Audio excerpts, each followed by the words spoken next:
দ্বিতীয়বারের মতো সাফ অনূর্ধ্ব-20 ফুটবল চ্যাম্পিয়নশিপের শিরোপা জিতে ইতিহাস গড়ল বাংলাদেশ।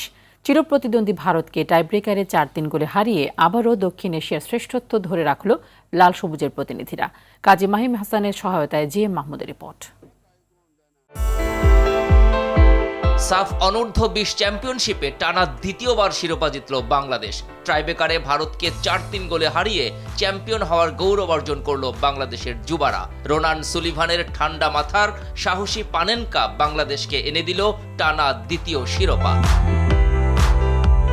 অবশ্য এই দিন শিরোপা ধরে রাখার লড়াইয়ে মালদ্বীপের মালে ন্যাশনাল স্টেডিয়ামে শুরু থেকেই আধিপত্য বিস্তার করতে থাকে লাল সবুজের প্রতিনিধিরা। একের পর এক আক্রমণ, পাল্টা আক্রমণের পসরা সাজিয়ে ভারতকে চাপে রাখে মার্ক কক্সের শিষ্যরা। তবে গোলের দেখা মিলছিল না কিছুতেই। পাল্টা আক্রমণে ভারতও চেষ্টা চালালেও প্রথমার্ধে কোনো দলই জালের দেখা পায়নি।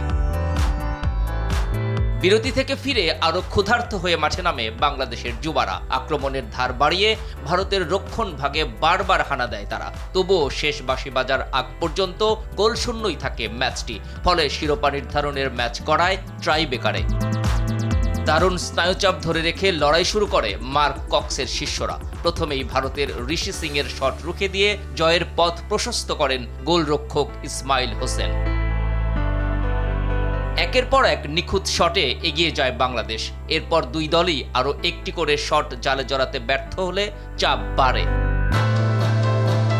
শেষ পর্যন্ত রোনান সুলেভানের নিখুঁত শট জালে জড়ালে জয়োল্লাসে মাতে বাংলাদেশ।